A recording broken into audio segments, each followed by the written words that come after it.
Olá, seja bem-vindo a mais um Direto do Legislativo, programa que, como você sabe, é realizado em parceria com o Jornal à Tarde, que publica em página inteira as entrevistas realizadas aqui. A gente sempre com foco na ação parlamentar, no desempenho parlamentar de cada um dos deputados da Assembleia Legislativa da Bahia, seus projetos de lei, a visão política também de cada um deles. Nesse programa, nosso convidado, deputado Osni Cardoso de Araújo, ou Osni Cardoso Lula da Silva, como prefere ser chamado, deputado do PT, a quem já dou nossas boas-vindas. Muito obrigado por aceitar nosso convite. Um prazer tê-lo aqui, deputado. Obrigado a você, que eu aproveito para parabenizar toda a equipe aqui da TV Alba. Eu acho que é uma forma da sociedade baiana, do mundo, de alguma forma, saber o que é que a gente pensa, o que é que a gente vota, o que é que a gente fiscaliza, o que é que a gente propõe para a sociedade ser um pouquinho melhor. O senhor está em seu primeiro mandato e numa legislatura marcada pelos impactos da pandemia. Como é que tem sido legislar, nem sempre com o calor do debate em plenário, deputado?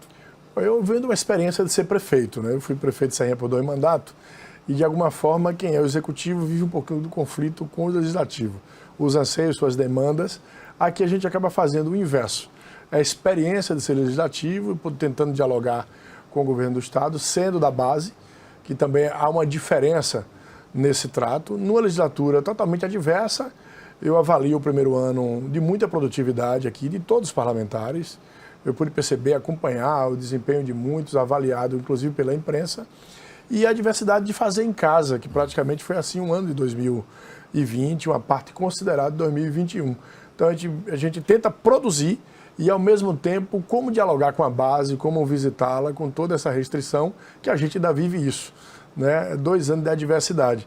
É óbvio que a gente tem que fazer naquilo que é possível ser feito e tem que continuar atuando. Eu costumo dizer que nem eu e nenhum deputado foi obrigado a ser candidato. Fomos nós que colocamos a nossa digital, assinamos a candidatura, então a gente tem responsabilidade e tem compromisso com isso. Há colegas seus que criticam essas medidas impostas pela direção da Casa que limitam a atuação dos deputados em debates, no plenário, no desempenho parlamentar como um todo. Como é que o senhor avalia essa crítica? Eu acho que a gente tem que ouvir a ciência, perceber tudo que é possível ser feito. E tenho, tanto aqui na Casa como o governo, e aqueles que afirmaram a importância de enfrentar o problema da pandemia, eu dou crédito ao que foi feito pelo governo Rui Costa, dou crédito ao que a Casa faz aqui, e não tem só o espaço do plenário para a gente falar. Nós podemos ocupar rádio, que não precisa estar presente, nós precisamos estar em TVs, estar em blogs, fazer seu próprio instrumento, porque hoje com o aparelho na mão a gente pode fazer qualquer live, dialogar com as pessoas, abrir isso, né? A comunicação está tão diversa e a gente pode fazer ela de toda forma. E qualquer enfrentamento que muitos acham que só vale a pena se for aqui, vale também no lugar que você tiver. E ainda mais com o instrumento que vocês criaram aqui, né? Que é o Fala Deputado, de onde a gente estiver, a gente pode dar a nossa opinião, que a TV Alba vai retransmitir. Eu acho que é apenas uma posição política equivocada, na minha opinião, de querer negar a necessidade das limitações por conta do momento que a gente vive, que essa pandemia não está brincando. Mais uma vez, mais uma variante, ainda atrelado com essa pandemia de gripe que nós estamos passando no Brasil inteiro. Outra reclamação recorrente aqui na Casa, de vários colegas seus, é no sentido de que a Assembleia acaba priorizando muito mais projetos do Executivo. Agora, na pandemia, foi uma oportunidade em que isso se evidenciou muito, inclusive, em detrimento dos projetos dos deputados. E que o desempenho da Assembleia nesse período de pandemia foi muito tímido. O senhor concorda com esse tipo de crítica? Aí eu concordo com essa crítica. Na último bate-papo que nós fizemos com o pessoal, porque nós passamos um ano inteiro dialogando. Só no final, fechando o ano, vamos agora uma sessão para votar o projeto dos deputados. E acaba votando todos de uma vez sem um debate maior sobre isso. E por que esse projeto? Vai beneficiar em que a população? Porque também não dá para colocar qualquer projeto para dizer que teve produtividade. Eu sou crítico a isso. Eu acho que cada projeto tem que ter uma razão de ser. Então vale a crítica do conjunto dos deputados, eu acho que tem que ter escalonado ali, aprovar aprovar ou não aprovar, mas colocar para ser debatido e discutido tudo que vem do Executivo, mas também é necessário que valorize o papel dos deputados, até mesmo porque a Casa é para isso.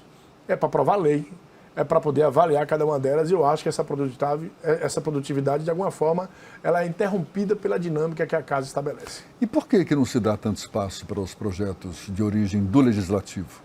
Eu acho que é uma pergunta boa para a gente fazer diretamente na mesa. É a mesa diretora da casa, eu não sou da mesa, que determina isso em suas reuniões, o que é que aprova. E a gente acaba tendo muito vácuo, eu diria assim, e às vezes uma pauta é interrompida, a gente acaba não dando seguimento para uma sessão.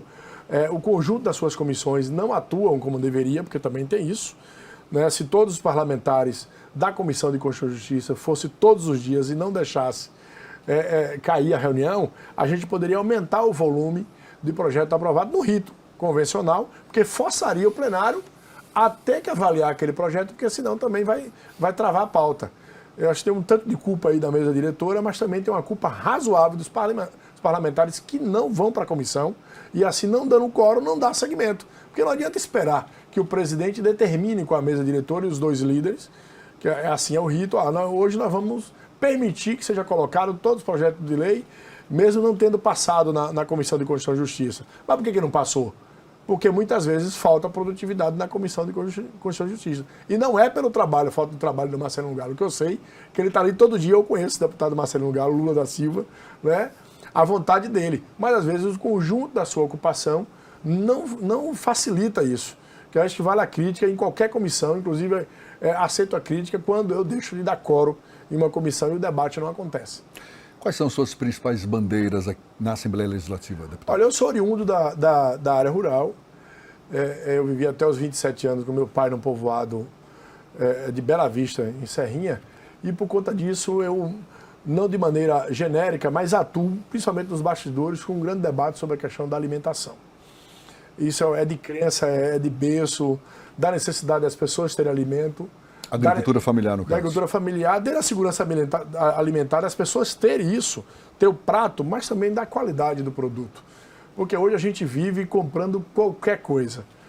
Né? Não avalia, ou às vezes não tem a oportunidade, inclusive, de comprar algo melhor.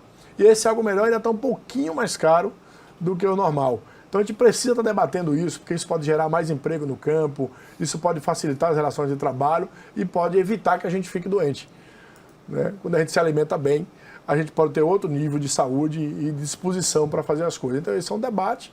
Eu sou oriundo da educação, sou ex-aluno da universidade com muito orgulho, debato isso nos nossos bastidores, mas acaba, por ter feito militância no movimento estudantil, no movimento Sem Terra, a gente trilhando um pouquinho de ações e também recepciona as lutas.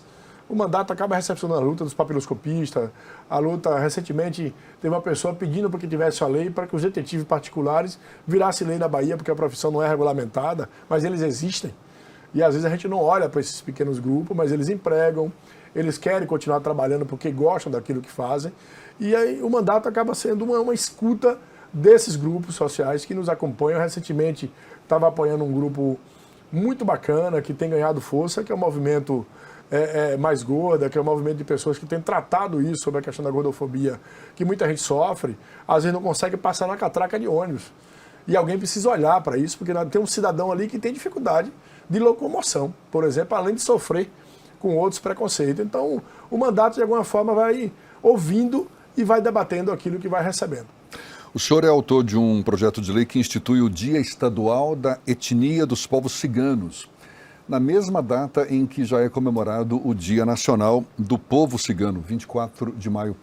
Por que a criação de um dia estadual, uma vez que a gente já tem um dia nacional para comemorar os ciganos? Para chamar a atenção, para mostrar para a comunidade cigana que ele vai ter mais um lugar de debate, colocar o Estado para começar a promover isso, para dialogar, para que eles percebam qual é a crítica que é salutar a vida dele, mas eles também percebem, mostrar a cultura, mostrar como vive, como eles consomem, a importância dele na economia, porque tem cidades que acham que o importante ainda diz, bate no peito e acha que a vantagem é nós expulsamos o cigano daqui.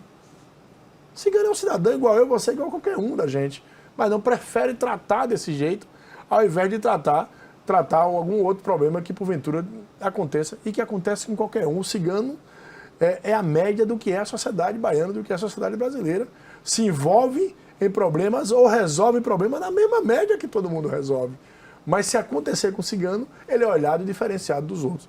Na minha opinião, está errado. Então o dia do cigano é para ajudar a refletir e valorizar principalmente seu jeito, sua cultura e mostrar que eles são muito mais do que o que falam deles.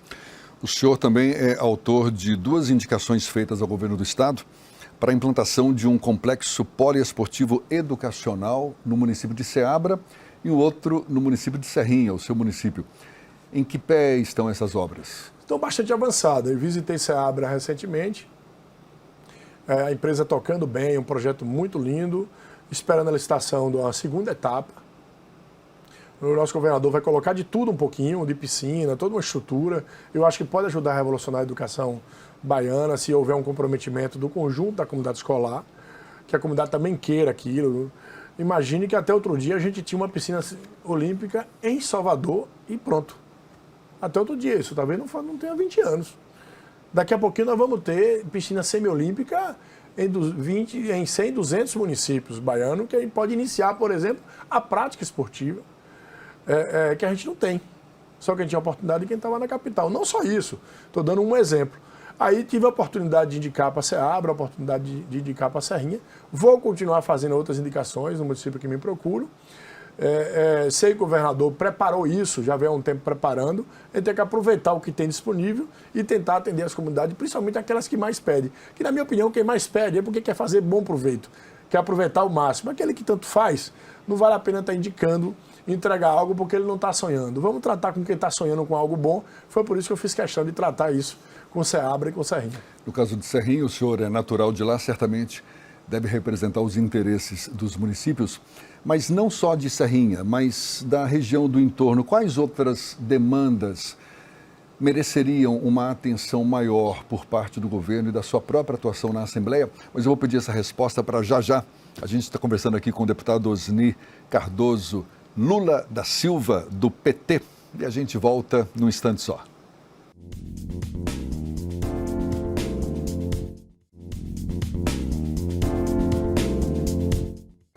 Já estamos de volta, direto do Legislativo. Nosso convidado, o deputado Osni Cardoso Lula da Silva, do PT. Eu deixei suspensa no ar essa pergunta. O senhor é natural de Serrinha, onde inclusive já foi prefeito por 2 mandatos.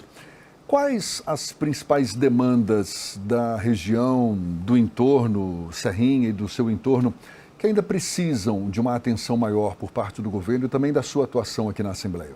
No território do Cisal, principalmente, que a gente acaba olhando para um lugar que a gente tem uma base eleitoral maior, que a votação saiu de alguma forma maior e também que a gente tem uma presença física maior por ser do território. O território do Cisal são 20 municípios. Eu tive quase 40% da minha votação naquele território. A principal demanda hoje é a estrada. E toda vez que chove, aumenta os problemas, né? Aumenta os buracos e a demanda não para. A gente fica tratando ali com o governo e pedindo e tem avançado. Mas se for do meu coração, o que eu faria nesse período mais? Eu acho que eu apostaria mais na entrega de alimento para o povo. É triste a gente ir num lugar e as pessoas passando fome, e um alimento por dia, ou então manda uma foto da geladeira que não tem absolutamente nada, ou quando, inclusive, não tem nem mais a geladeira e nem o fogão, porque cozinha numa vasilha de manteiga, álcool. E o governo do estado ainda tem um programa do PA Alimento e PA Leite, oriundo quando Lula se elegeu, ainda na transição que montou o programa Fome Zero, e nessa plataforma tinha essas ações. E nós entregamos, eu tive a oportunidade de entregar e indicar alguns municípios para receber 80 mil, que a entidade organiza, vai catalogando os produtores recebem o dinheiro na conta e entrega para outras famílias que não têm produção nenhuma. Você precisa ver a alegria daquelas pessoas em enxergar alguma coisa para comer. Então tudo é muito importante, mas o momento requer para aquilo que é mais imediato. Garantir que as pessoas tenham o mínimo, segurança alimentar, um lugar bom para viver, porque as casas estão ficando insalubres, sem condição nenhuma.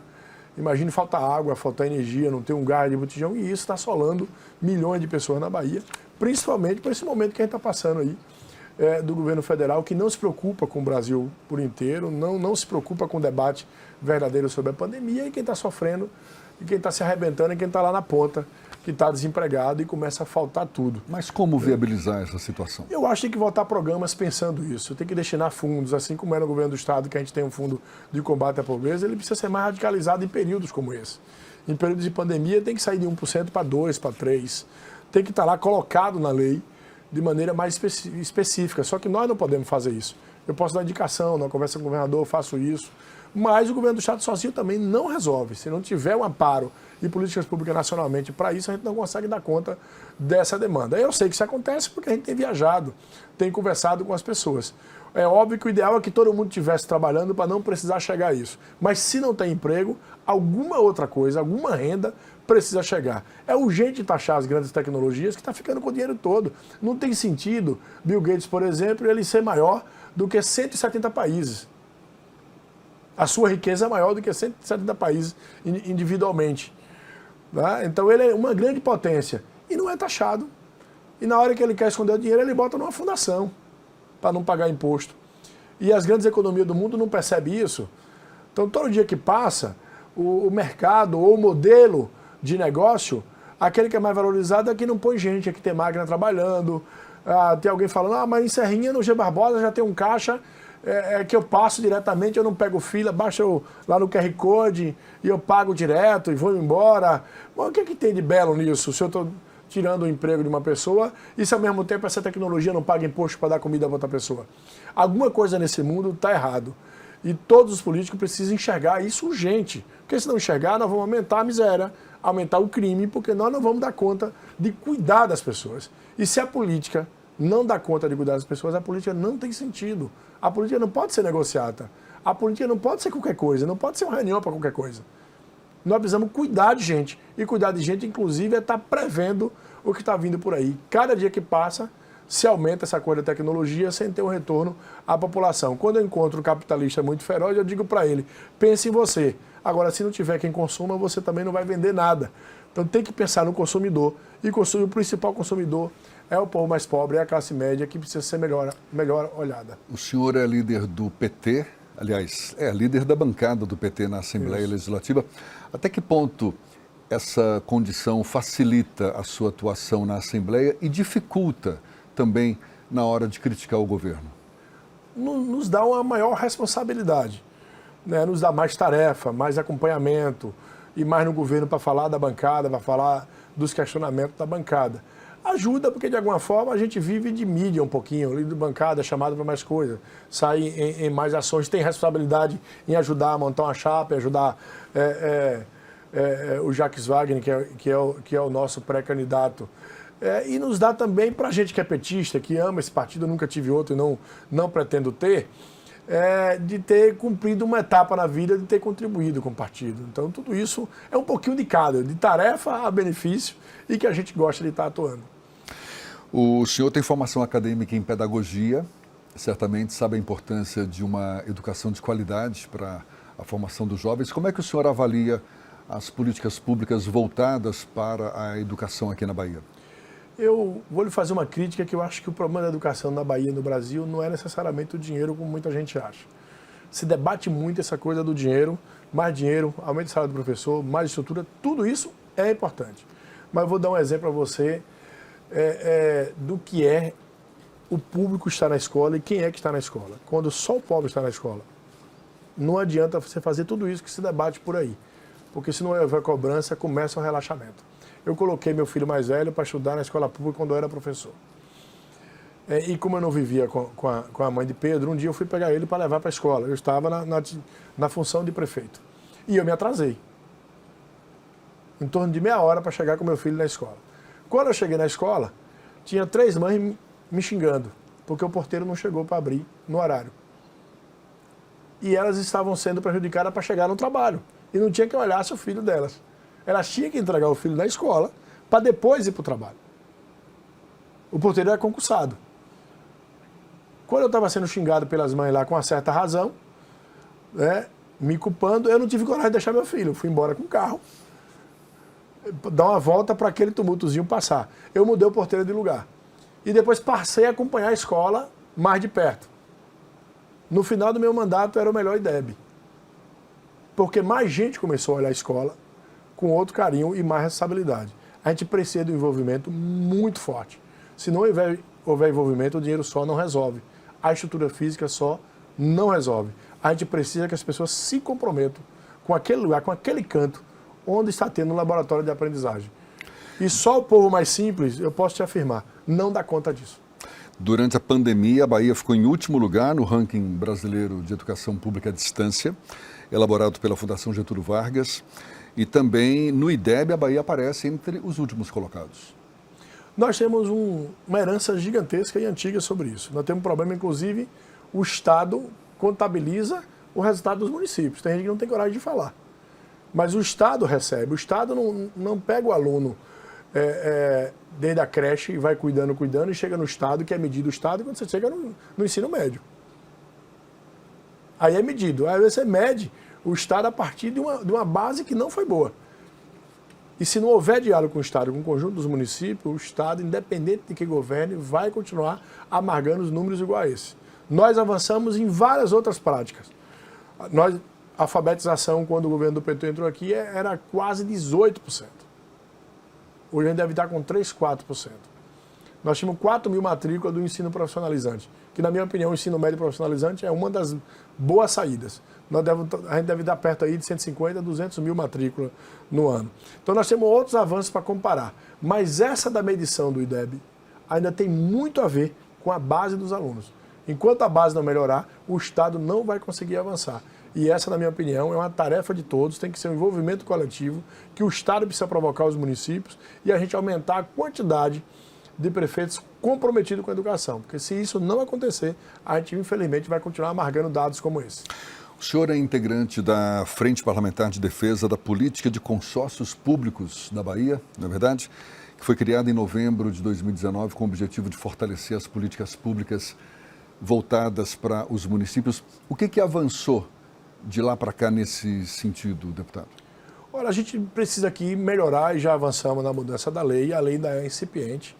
Eu estava também prefeito quando iniciamos a política de consórcio, tive a experiência de ter sido presidente da Federação Baiana de Consórcio Público, o primeiro presidente, e ainda naquele período não tinha o respeito necessário do conjunto dos secretários sobre a política de consórcio.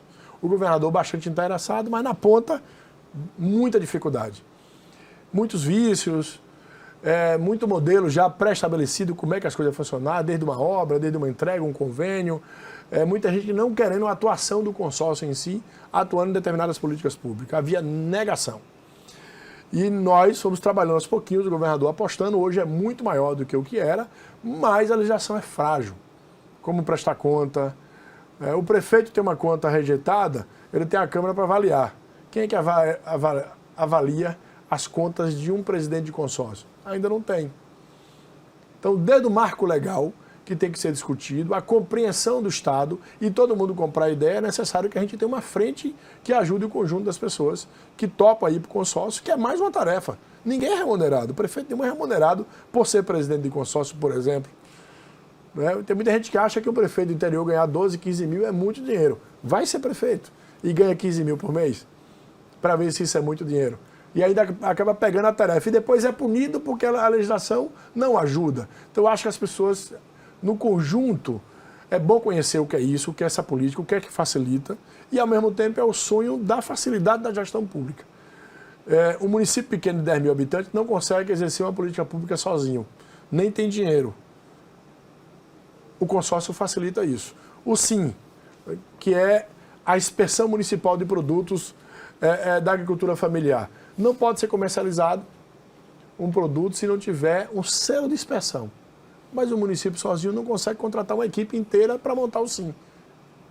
Então, divide isso com um conjunto de municípios que fica um valor pequenininho e você monta em SIM e facilita a vida do produtor. Senão, só o grande vende e o pequeno está lá com o ovo da galinha da terra, está lá com o seu coentro, está lá com outros produtos, com leite, com laticínio e não consegue vender porque não tem uma política pública. E quem está tornando isso uma realidade na Bahia são os consórcios. Para a gente encerrar, deputado, vamos falar um pouco de política, como é que o senhor avalia o atual cenário de pré-disputa eleitoral em que o senador Jacques Wagner deve ter como seu principal adversário o ex-prefeito de Salvador, ACM Neto, e também em nível nacional Como é que o senhor avalia a resistência que o PT deve enfrentar, uma vez que o sentimento antipetista ainda é grande em comparação com o período em que o PT estava no poder? Olha, nós tivemos, em todas as eleições do PT, sempre um antipetismo. Sempre. Em 89 eu tinha 15 anos de idade e no meu povoado só eu e um amigo meu fazia campanha porque os outros tinham medo, dizia que petista era comunista e comia criancinha. E a gente não era nem aceito, nem na urna, para fiscalizar, que sempre tinha muita gente contra nós. Várias pessoas de religião, bem parecido com o que acontece hoje. Nós nunca tivemos um campo tão fértil. Era necessário muito debate e muito convencimento. Por isso a importância do militante. Nós tivemos outros problemas do mensalão na reeleição do Lula, que tinha antipetismo. Nunca experimentando uma eleição com antipetismo tão forte como 2018.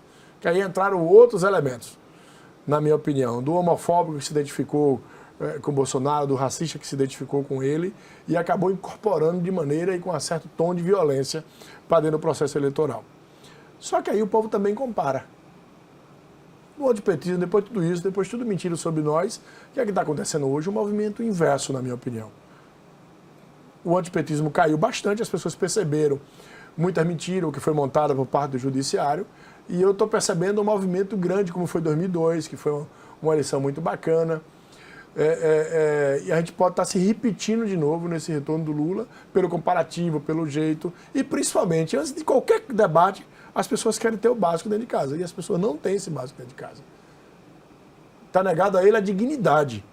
E eu acho que é isso que, de alguma forma, a população brasileira vai esperar do Lula, desse novo jeito, com toda a experiência que nós já passamos de gestão, porque tudo isso ajuda a refletir os erros que nós cometemos, tentando acertar, ou o erro que alguém cometeu, que é bom a gente falar, é bom que foi um CPF que cometeu, e às vezes quer se colocar isso para o partido, o que não é verdade. Então eu acho que Lula vem muito forte, é a primeira vez, na minha opinião, que vai ganhar no primeiro turno, e vai se repetir aqui na Bahia. O grupo não vai se dissolver, amplia, além do que a gente amplia com mais partidos, já que Wagner é um maestro na política, né? Na minha opinião, o Rui é mais técnico, é mais de gestão, Wagner é mais político, tem uma leveza muito boa, mantém esse time aí com o PP, com o PSD e o PT, que são os três principais partidos, e virão outros.